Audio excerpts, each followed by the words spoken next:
नमस्कार, वक्त हो चला है आज की खबर का। आपके साथ मैं हूं प्रांजलि सिंह। सबसे पहले नजर इस वक्त की हेडलाइंस पर। देश में कोरोना संक्रमण के मामलों में वृद्धि। पिछले 24 घंटों के दौरान 3,47,000 से ज्यादा नए केस। अब तक 160 करोड़ 43 लाख से ज्यादा कोविड का टीकाकरण। दिल्ली में नहीं हटेगा वीकेंड कर्फ्यू।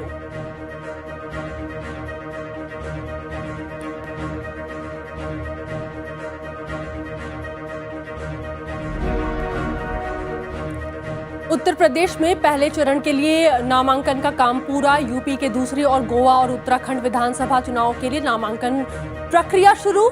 उत्तर प्रदेश के लिए 85 और पंजाब के लिए 34 बीजेपी उम्मीदवारों का ऐलान। कांग्रेस का यूपी यूथ मैनिफेस्टो जारी।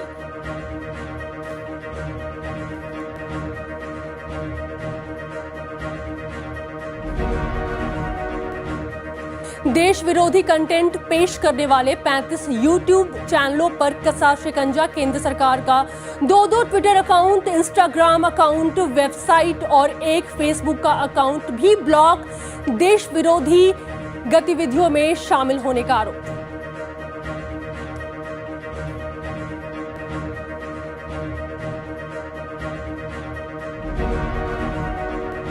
प्रधानमंत्री ने देश को दिया पर्यटन क्षेत्र को बढ़ावा देने वाला 4 मंत्र। सोमनाथ मंदिर में नए सर्किट हाउस भवन का किया उद्घाटन। कहा, देश के सभी राज्यों में पर्यटन की अपार संभावना।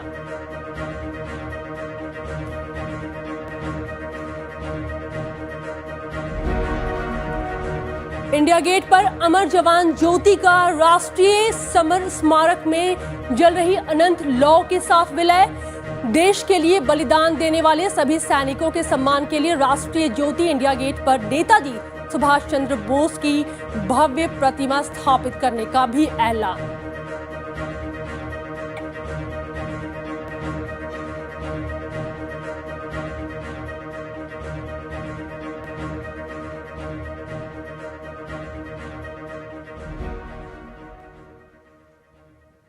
और चलिए बढ़ते हैं खबरों की तरफ।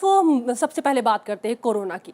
देश में एक दिन में कोविड संक्रमण के 3,47,000 से ज्यादा मामले सामने आने के बाद देश में संक्रमितों की जो संख्या है वो बढ़कर 3 करोड़ 85 लाख से ज्यादा हो चुकी है। कोरोना वायरस के ओमिक्रॉन वेरिएंट के 9,692 मामले भी इसमें शामिल है। पिछले 24 घंटों के दौरान ओमिक्रॉन के मामलों में 4.36% की वृद्धि भी हुई है। देश में कोविड-19 के उपचाराधीन मरीजों की संख्या बढ़कर 20,08,000 से ज्यादा हो चुकी है, जो कुल मामलों का 5.23% है। देश में 235 दिन में मरीजों की यह संख्या सबसे ज्यादा है। वहीं मरीजों के ठीक होने की संख्या घटकर के 93.50% रह गई है। इस बीच दिल्ली के उपराज्यपाल अनिल बैजल ने निजी दफ्तरों को 50% कर्मचारियों के साथ काम करने की अनुमति देने वाले दिल्ली सरकार के प्रस्ताव को मंजूरी दे दी है। उपराज्यपाल ने वीकेंड कर्फ्यू हटाने, बाजारों में दुकानों को और इवन के तर्ज पर खुलने को मंजूरी दी है। हालांकि वीकेंड कर्फ्यू अभी नहीं हटने वाला है। दिल्ली के स्वास्थ्य मंत्री सत्येंद्र जैन ने कहा कि दिल्ली में कोविड के बाद की मौजूदा स्थिति फिलहाल अभी नियंत्रण में है। देश में कोरोना मरीजों की संख्या लगातार बढ़ रही है और इधर टीकाकरण जो अभियान है उसमें भी काफी तेजी आ रही है। राष्ट्रव्यापी टीकाकरण अभियान के तहत अब तक कोविड-19 विरोधी टीकों की 160 करोड़ 43 लाख से अधिक खुराक दी जा चुकी है। पिछले 24 घंटों के दौरान 70 लाख से ज्यादा लोगों को कोविड टीके लगाए गए हैं। अब तक 68 लाख से ज्यादा लोगों को बूस्टर डोज भी लग चुकी है। वहीं 15 से 18 वर्ष आयु के बच्चों को 3 करोड़ 96 लाख से अधिक टीके की खुराक दी जा चुकी है। इस उम्र के लिए टीकाकरण अभियान 3 जनवरी 2022 से शुरू किया गया था।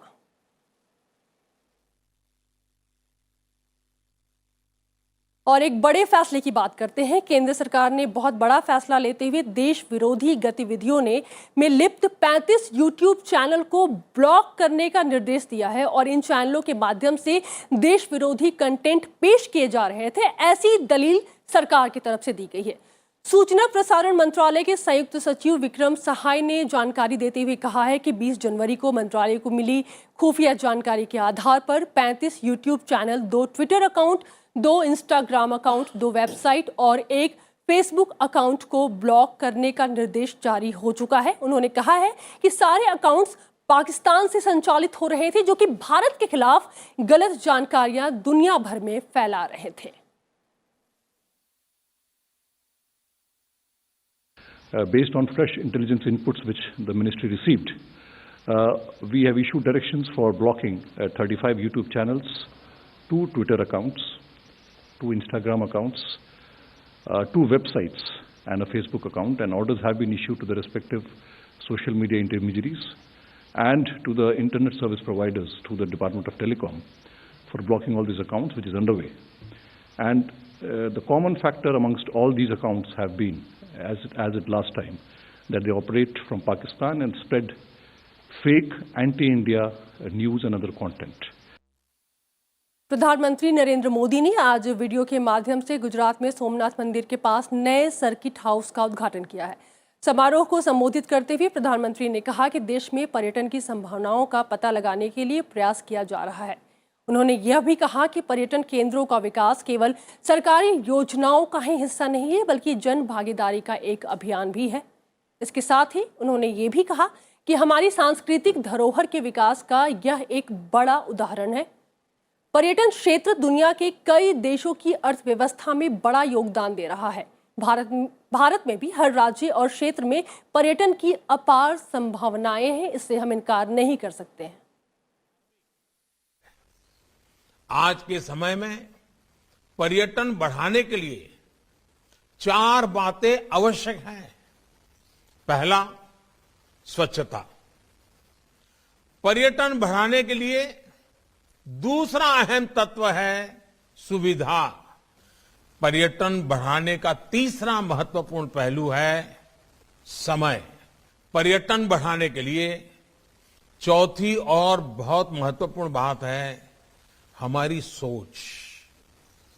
हमारी सोच का इनोवेटिव और आधुनिक होना जरूरी है, लेकिन साथ ही साथ हमें अपनी प्राचीन विरासत पर कितना गर्व है, ये बहुत मायने रखता है। सोमनाथ मंदिर में हर साल देश विदेश से लाखों श्रद्धालु आते हैं, जिसके लिए नए सर्किट हाउस की जरूरत महसूस की गई, क्योंकि मौजूदा सरकारी सुविधा मंदिर में से बहुत दूर पे मौजूद है और नया सर्किट हाउस 30 करोड़ रुपए से अधिक की लागत से बनाया गया है और ये सोमनाथ मंदिर के पास है। ये वीआईपी और डिलक्स कमरे, कॉन्फ्रेंस रूम, ऑडिटोरियम हॉल जैसी कई सुविधाओं से लैस है। इसका निर्माण इस तरह से किया गया है कि हर कमरे से आपको समुद्र नजर आएगा।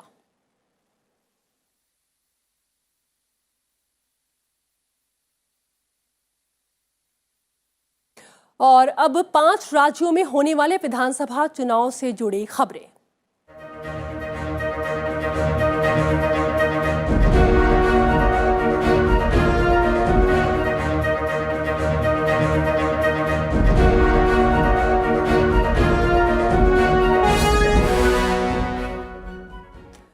सबसे पहले बात उत्तर प्रदेश की। उत्तर प्रदेश में पहले चरण के मतदान के लिए नामांकन दाखिल करने का काम पूरा हो चुका है। सोमवार को नामांकन पत्रों की जांच की जाएगी। 27 जनवरी तक नाम वापस भी लिए जा सकते हैं। वहीं उत्तर प्रदेश विधानसभा चुनाव के दूसरे चरण और गोवा और उत्तराखंड में एक ही चरण में होने वाले चुनाव के लिए अधिसूचना जारी होने के साथ ही नामांकन भरने की प्रक्रिया भी शुरू हो चुकी है। उत्तर प्रदेश में 9 जिलों के 55 विधानसभा क्षेत्रों में दूसरे चरण का मतदान 14 फरवरी को होगा। इनमें 9 विधानसभा क्षेत्र सहारनपुर, बिजनौर, अमरोहा, मुरादाबाद, बरेली, रामपुर, संभल, बदायूं, शाहजहांपुर भी शामिल है। उत्तर प्रदेश में चुनाव के दूसरे चरण और गोवा में उत्तराखंड में 28 जनवरी तक नामांकन भरे जा सकेंगे। पर्चों की जांच 29 जनवरी को होगी। 31 जनवरी तक नाम वापस लिए जा सकेंगे। इसके अलावा गोवा और उत्तराखंड में एक ही चरण में मतदान होगा। गोवा की 40 और उत्तराखंड की 70 सीटों पर 14 फरवरी को वोट डाले जाएंगे।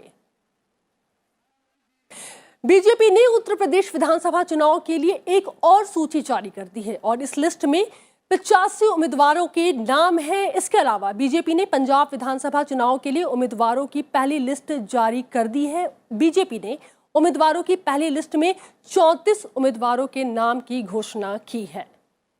पार्टी का दावा है कि उम्मीदवारों की लिस्ट में समाज के हर वर्ग का पूरा ध्यान रखा गया है। पंजाब की जनता कुशासन से त्रस्त है, इस बात पर भी काफी जोर दिया गया है इस लिस्ट में। पिछले कुछ समय से पंजाब में नशा, भ्रष्टाचार समेत कई समस्याएं हैं और जनता इस बार बदलाव चाहती है। पार्टी का यह भी कहना है कि 34 उम्मीदवारों में से 12 किसान परिवार से हैं, 13 सिख परिवार से, 8 दलित परिवार के लोग हैं। पंजाब की सभी 117 विधानसभा सीटों पर 20 फरवरी को मतदान होना है।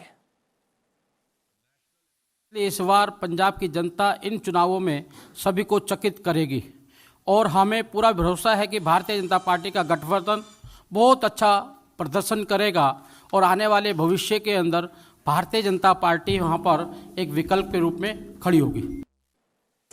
इस बात में कोई शक नहीं कि इस बार का उत्तर प्रदेश का चुनाव काफी इंटरेस्टिंग हो चुका है। बात कांग्रेस की। कांग्रेस के पूर्व अध्यक्ष राहुल गांधी और महासचिव प्रियंका गांधी वाड्रा ने आज उत्तर प्रदेश विधानसभा चुनाव के लिए युवाओं के लिए एक घोषणा पत्र जारी किया है, जिसके बारे में आपको जरूर जानना चाहिए।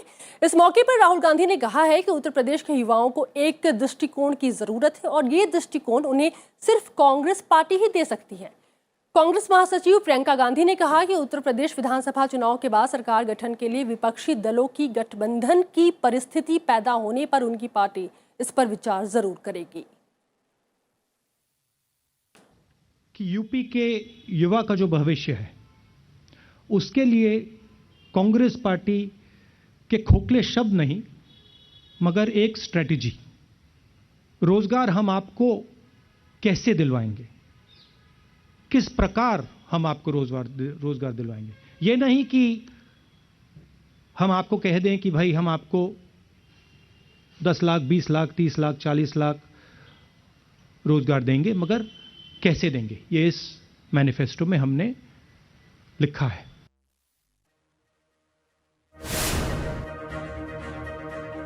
उत्तर प्रदेश विधानसभा चुनाव के लिए बीजेपी ने अपना थीम सॉन्ग लॉन्च किया है। कार्यक्रम में मुख्यमंत्री योगी आदित्यनाथ के अलावा केंद्रीय मंत्री अनुराग ठाकुर भी मौजूद रहे। इस मौके पर बीजेपी सरकार की उपलब्धियों को गिनाते हुए योगी आदित्यनाथ ने कहा, थीम सॉन्ग के जरिए प्रदेश सरकार के कामकाज को दिखाया गया है।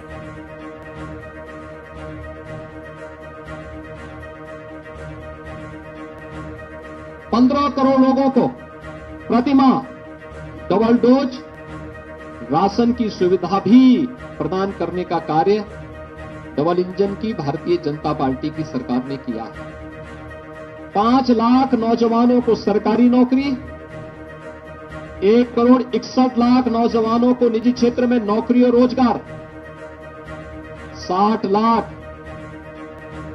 एमएसएमई उद्यम से जुड़े हुए प्रदेश के हस्तशिल्पी और कारीगरों को स्वतः रोजगार के साथ जोड़ने का कार्य भी डबल इंजन की भारतीय जनता पार्टी की सरकार ने किया है। बीजेपी के राष्ट्रीय अध्यक्ष जेपी नड्डा ने उत्तर प्रदेश के आगरा में बीजेपी नेताओं को संबोधित किया। इस मौके पर उन्होंने एक बार फिर से यूपी में 300 पार का नारा दिया। जेपी नड्डा कैराना और शामली में घर घर जाकर प्रचार करेंगे। वे शामली और बागपत के बीजेपी कार्यकर्ताओं के साथ भी बैठक करने वाले हैं।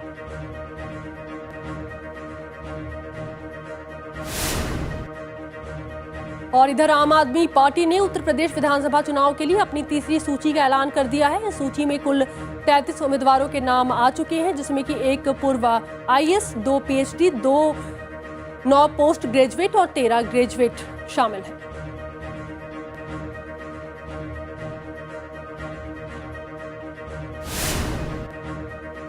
उत्तराखंड में चुनाव प्रचार काफी तेज हो चुका है। प्रदेश के मुख्यमंत्री पुष्कर सिंह धामी ने अल्मोड़ा में डोर टू डोर कैंपेन चलाया। उन्होंने कहा कि उनकी सरकार काम के आधार पर लोगों के बीच जा रही है और हमें डरने की कोई जरूरत नहीं है।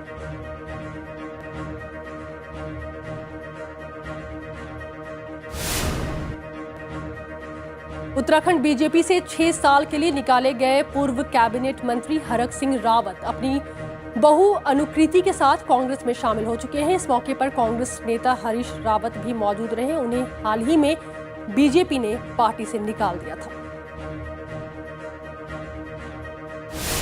उत्तराखंड में चुनाव की अधिसूचना जारी होने के साथ नामांकन का काम शुरू हो चुका है।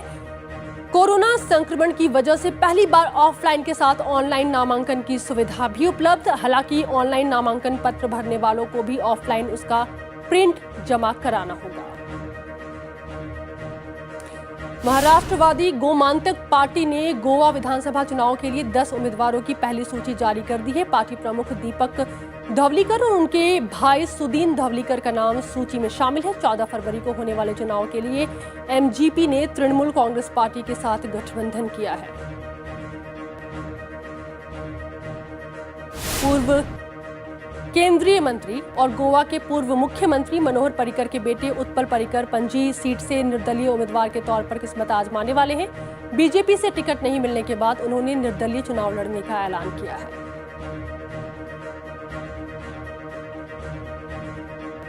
और अब वक्त हो चला है राज्यों से जुड़ी खबरों का।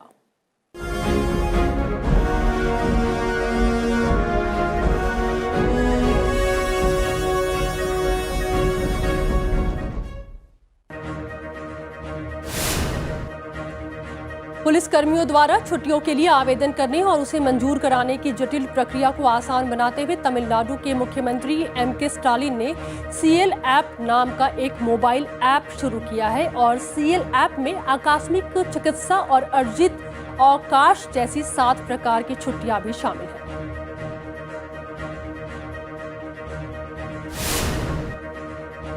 दिल्ली हाईकोर्ट ने कहा है कि वो 5G के खिलाफ एक मुकदमे को लेकर अदालत खर्च के तौर पर 20 लाख रुपए जमा करने के लिए अभिनेत्री जूही चावला और 2 अन्य को जारी आदेश के क्रियान्वयन के लिए दिल्ली राज्य विधिक सेवाएं प्राधिकार की याचिका पर 3 फरवरी को सुनवाई करने वाली है।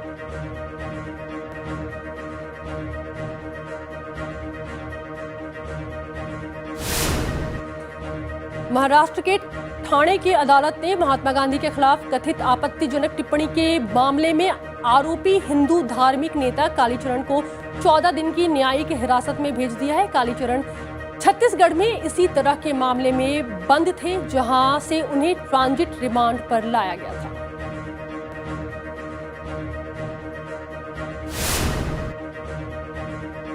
जर्मन नौसेना का फ्रिगेट बायर्न F-217 आज मुंबई पहुंचा है। इस मौके पर भारत में जर्मनी के राजदूत वॉल्टर ने महाराष्ट्र के पर्यटन और पर्यावरण मंत्री आदित्य ठाकरे भी उस वक्त मौजूद रहे। आदित्य ठाकरे ने उनका स्वागत किया।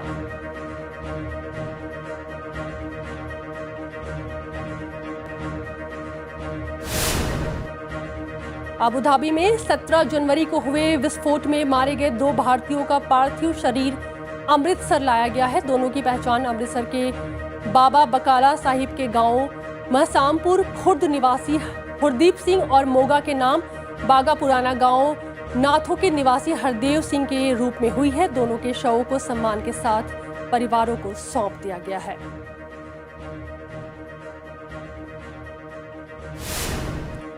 आईएनएस रणवीर पर हुए विस्फोट में मारे गए नौसैनिक सुरेंद्र धतवालिया का हिमाचल प्रदेश के हमीरपुर जिले में उनके पैतृक गांव सतवीन में पूरे राजकीय सम्मान के साथ अंतिम संस्कार किया गया। आईएनएस रणवीर पर हुए विस्फोट में 3 नौसैनिकों की जान चली गई थी।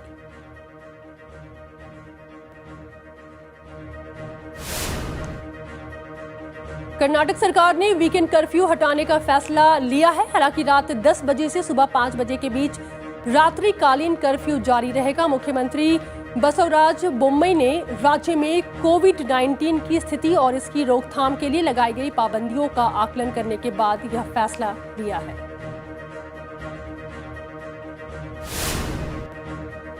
मद्रास हाईकोर्ट ने राज्य में शहरी स्थानीय निकाय चुनावों के आयोजन पर अंतरिम रोक लगाने से इनकार कर दिया है। अदालत ने दलीलें सुनने के बाद मामले को 24 जनवरी तक के लिए स्थगित कर दिया है और अंतरिम रोक लगाने से भी इनकार कर दिया है।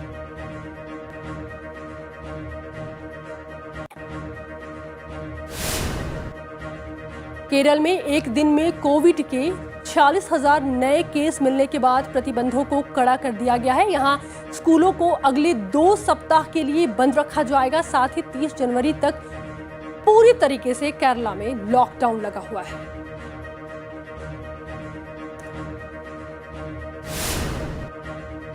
कोरोना के तमाम प्रतिबंधों के बीच तमिलनाडु में जल्लीकट्टू का आयोजन किया जा रहा है। कोयम्बटूर के चट्टीपलायम में इसका आयोजन किया गया। इसमें करीब 700 सांडों और 300 टैमरों ने हिस्सा लिया।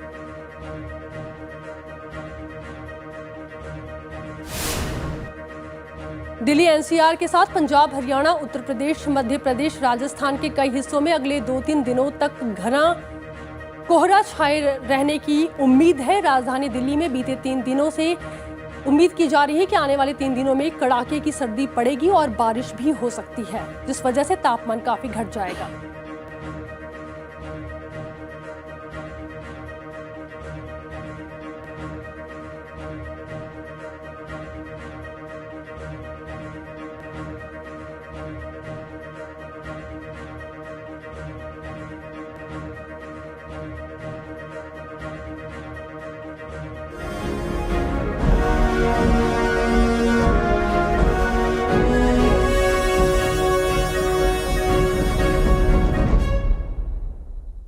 राज्यों के बाद बढ़ते हैं कुछ और खबरों की तरफ। सुप्रीम कोर्ट ने जमीनी स्तर पर पर्यावरण सुरक्षा उपायों के लिए अखिल भारतीय सेवा की तर्ज पर भारतीय पर्यावरण सेवा के गठन के लिए याचिका पर केंद्र से जवाब तलब किया है।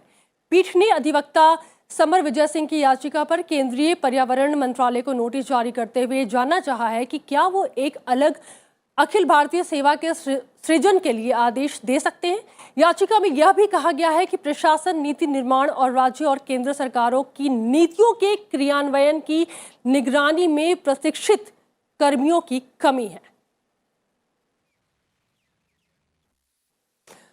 और अब बात उस ऐतिहासिक फैसले की जिसका गवाह पूरा देश बना। जी हां, दिल्ली के इंडिया गेट पर पिछले 50 साल से जल रही अमर जवान ज्योति का राष्ट्रीय समर स्मारक पर जल रही अनंत लौ में विलय हो चुका है। इंडिया गेट पर हुए कार्यक्रम में अमर जवान ज्योति की लौ को मशाल के जरिए वॉर मेमोरियल पर पहुंचाया गया। समारोह में एयर मार्शल बालभद्र राधाकृष्ण ने सबसे पहले अमर जवान ज्योति पर श्रद्धांजलि अर्पित की। इसके बाद उन्होंने अमर जवान ज्योति पर जल रही लौ को मशाल के जरिए वॉर मेमोरियल पर उनके नेतृत्व में लाया गया, जहां समर स्मारक पर जल रही लौ में इसका विलय कर दिया गया है। इंडिया गेट पर अमर जवान ज्योति की स्थापना उन भारतीय सैनिकों की याद में की गई थी जो कि 1971 के भारत पाक युद्ध में शहीद हुए थे। पूर्व सैनिकों ने इस कदम का स्वागत किया है। उनका यह भी कहना है कि ये बहुत ही अच्छा फैसला है। 1947 से लेकर आज तक जितने भी हमारे जवान शहीद हुए हैं उनके लिए यह उचित सम्मान है।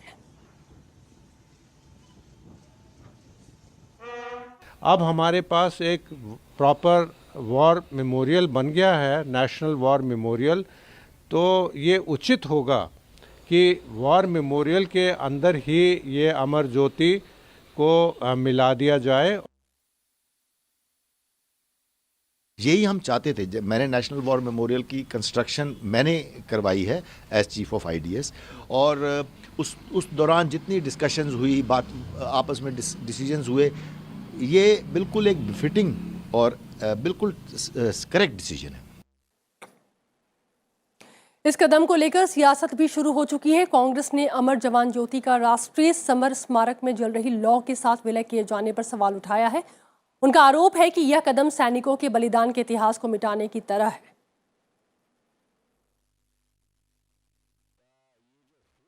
है कि अमर जवान ज्योति को बुझाकर और इस ज्योति को नेशनल वॉर मेमोरियल वाली ज्योति में शामिल किया जा रहा है।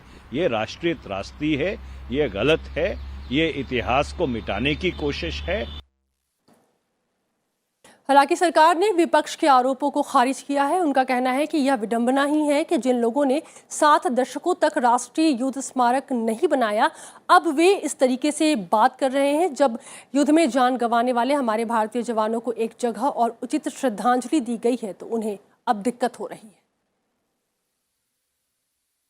इंडिया गेट पर जल्द ही आपको महान स्वतंत्रता सेनानी सुभाष चंद्र बोस की ग्रेनाइट की बनी प्रतिमा भी दिखाई देगी। प्रधानमंत्री नरेंद्र मोदी ने कहा है कि पूरा देश नेताजी की 125वीं जयंती मना रहा है और ग्रेनाइट से बनी नेताजी बोस की भव्य प्रतिमा इंडिया गेट पर लगाई जाएगी। जब तक उनकी प्रतिमा बनकर तैयार नहीं हो जाती है तब तक उनकी होलोग्राम प्रतिमा उसी स्थान पर मौजूद रहेगी। प्रधानमंत्री 23 जनवरी को नेताजी की जयंती पर होलोग्राम प्रतिमा का अनावरण भी करने वाले हैं। आपकी जानकारी के लिए बस हम बता दें कि पूरे देश भर में वॉर मेमोरियल ही एक ऐसी जगह है जहां पर एक साथ तीनों सेनाओं के शहीदों का नाम लिखा हुआ है। दिल्ली यातायात पुलिस ने गणतंत्र दिवस परेड के लिए 23 जनवरी को फुल ड्रेस रिहर्सल के सुचारू संचालन के लिए व्यवस्थाओं और प्रतिबंधों को लेकर एक परामर्श भी जारी किया है। परेड का रिहर्सल रविवार को सुबह 9:50 पर शुरू होने वाला है और परेड विजय चौक से शुरू होकर राष्ट्रीय स्टेडियम तक जाएगी। सुचारू रूप से संचालन के लिए राजपथ पर विजय चौक से इंडिया गेट तक शनिवार शाम 6 बजे से रविवार को परेड समाप्त होने तक यातायात की अनुमति नहीं रहने वाली है।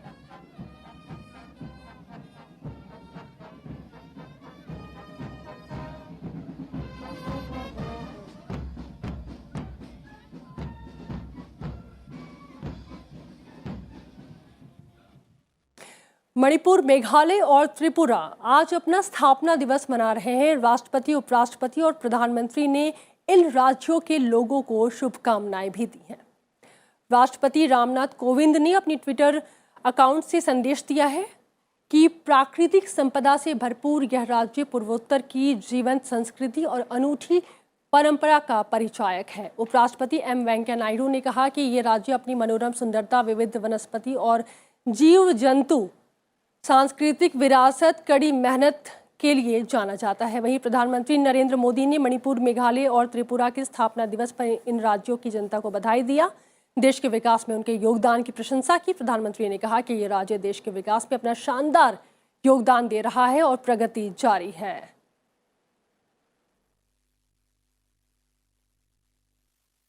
और फिलहाल आज की खबर में इतना ही। आगे भी आप सब देखते रहें संसद टीवी। नमस्कार।